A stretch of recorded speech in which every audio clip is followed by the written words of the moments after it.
भी कर रहे हो तो उससे आपको रिवाइज आराम से हो जाता है। ठीक है, अगर आप थ्योरी पढ़ के बायो में रिवाइज करने का सोचते हो तो वो एक मतलब सही तरीका नहीं है मेरे हिसाब से, क्योंकि बायो में अगर आप क्वेश्चन प्रैक्टिस कर रहे हो तो वो रिवीजन करने का आई थिंक बेस्ट तरीका है। 90 क्वेश्चन करने में मैक्स टू मैक्स मेरे को 40 मिनट भी नहीं लगते थे, लाइक 30 मिनट के अंदर 90 क्वेश्चन आराम से हो जाते थे। तो दोनों 90 क्वेश्चन करने में 1 घंटा लगता था, तो 1 घंटे में पूरी बायो खत्म। बाकी जो पूरा टाइम के पास बचता है दिन में, उसमें आप फिजिक्स केमिस्ट्री करो। ऐसा तो है नहीं बायो रिवाइज करने में 1 घंटा लग रहा है, बॉटनी जूलॉजी दोनों मिला के, और फिजिक्स केमिस्ट्री के लिए पूरा टाइम बचा पड़ा है दिन का, तो फटाफट 45 क्वेश्चन वो करो। और जो आपका टॉपिक वीक है उस पर ज़्यादा ध्यान दो, लाइक। और एक चीज़ जो मैटर करती है वो है आप कैसे चीज़ों को मतलब प्रायोरिटाइज करते हैं। बिकॉज मान लो आपका कोई टॉपिक वीक है तो उसको आपको ज़्यादा टाइम देना पड़ेगा, कोई टॉपिक स्ट्रॉन्ग है तो आपको सिर्फ उसकी थ्योरी ना पढ़ के 20-30 क्वेश्चन प्रैक्टिस करके भी आप उससे कर सकते हो जो आपका टॉपिक स्ट्रॉन्ग है। तो इसे आप चीज़ों को मतलब पहले आप एक लिस्ट बनाइए, प्रायोरिटाइज कीजिए कि आपका कौन सा टॉपिक किसी सब्जेक्ट में स्ट्रॉन्ग कौन सा है, वीक कौन सा है। फिर वहाँ पे आप ध्यान दीजिए कि मेरे को स्ट्रॉन्ग में कितना टाइम देना है, वीक में कितना टाइम देना है। स्ट्रॉन्ग है तो वो एक दिन में आराम से 1 घंटे में हो जाता है कवर। वीक है उस पर ध्यान देना, वहाँ पे आपको 3 घंटे लगेंगे, 4 घंटे लगेंगे, लेकिन टाइम लगेगा तो उसको टाइम दो।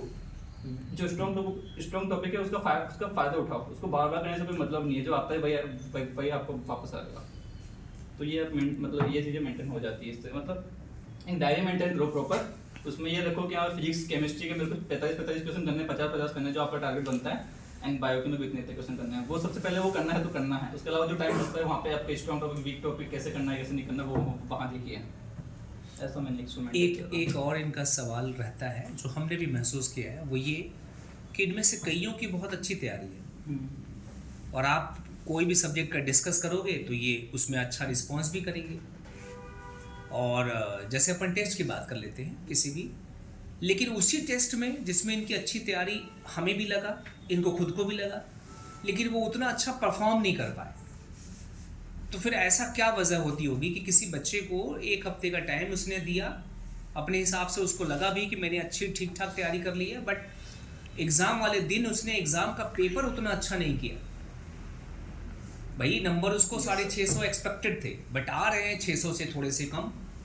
तो ये 50-55 नंबर का जो ये फासला है, ये अक्सर उन बच्चों के साथ हो रहा है जो तैयारी अपने हिसाब से बड़ा अच्छा कर रहे हैं, कॉन्फिडेंट कर रहे हैं, लेकिन नंबरों में वो स्कोरिंग नहीं आ पा रही है। तो इसका जैसे क्या वजह, क्या तुम्हारे साथ भी ऐसा होता था, मतलब वो चीज़? मेरे साथ ऐसा देखो, एक सबके ना मतलब एक मेंटल ब्लॉक बन जाता है। लाइक किसी का क्या होता है, किसी के लिए मेंटल ब्लॉक बनता है 650 का, किसी के लिए बन जाता है 600 का, किसी के लिए 670 हो सकता है। मेरे लिए वो मेंटल ब्लॉक था 670 का। मैंने 650 बहुत बार क्रॉस किया है कोचिंग के जो पार्ट सिलेबस टेस्ट होते हैं उसमें।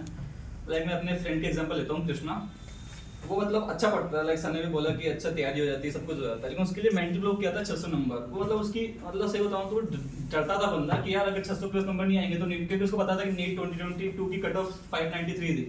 उसको पता था कि अभी कैसे न कैसे करके 600 तो क्रॉस करना है, तभी जाके सिलेक्शन होगा।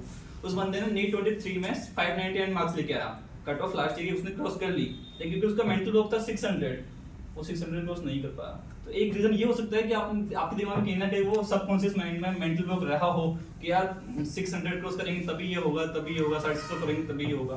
तो मेंटल ब्लॉक क्रॉस करना बहुत मतलब इंपॉर्टेंट है, वो क्रॉस करना पड़ेगा। लाइक मेरे लिए 670 मेंटल ब्लॉक था, तो मैंने सिर्फ आई थिंक 3 से 4 बार ही शायद 670 क्रॉस किया होगा पूरे साल में। तो मेंटल ब्लॉक क्रॉस करना मतलब उसके लिए सख्त करेंगे, वैसी बात है। Good point for everyone. Mental block यही वजह है कि आपको एक 650 प्लस का टारगेट उन बच्चों को भी दिया जाता है जो 550 प्लस ला रहे हैं। अपना भी कभी भी टारगेट 600 रखना ही मत। टारगेट रखो बड़ा रखो, मेंटल ब्लॉक बनाए तो कम से कम बड़ा बनाओ यार, ताकि कम से कम अगर 600 क्रॉस हो कम से कम सिलेक्शन तो हो जाए। 600 का जो मेंटल ब्लॉक बना लोगे तो 600 भी क्रॉस नहीं कर पाओगे, तो कहीं के नहीं रह जाओगे, समझ रहे हो। तो मेंटल ब्लॉक बना भी रहे हो तो कम से कम बड़ा बनाओ, ताकि उसके आसपास से थोड़ा सा पीछे रहोगे तो कम से कम सिलेक्शन हो जाएगा। ये बात ध्यान रखिए, क्योंकि एक और इम्पॉर्टेंट बात भी है।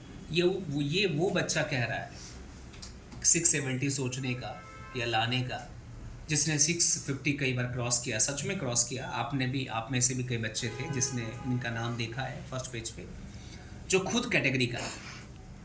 ये सबसे इम्पॉर्टेंट बात है। देखो क्या होता है, कैटेगरी वाले 500 का लेके चलते हैं, 500 का आप पूरे पता कर लो, राजस्थान में पूरे पता कर लो ना, कैटेगरी वाले जितने भी हैं वो सब 500 का लेके चलते हैं। आज वो कहने के लिए 550 बोल देंगे या 550, वो 600 कभी बोलते ही नहीं है।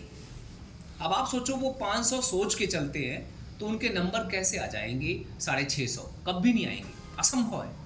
और इसने क्या रखा, कैटेगरी का होने के बावजूद क्या रखा, 670, जो आपकी नज़र में अरे यार ये तो बेकार है, ये तो अपने आप को कुछ ज़्यादा ही समझ रहा है, लेकिन देखो हुआ क्या, एग्जैक्ट नंबर नीतीश कितने रहे अपने? सर नीट में 625। 625 रहे। देख रहे हो आप? तो ये फ़र्क होता है आपके एक्सपेक्टेशन यानी कि अच्छा रखने का। ठीक है, आई थिंक समझ रहे होंगे आप में से सभी अनुभवी हैं, ऐसा कोई स्पेशल नहीं है। ठीक है, ऐसा कोई स्पेशल नहीं।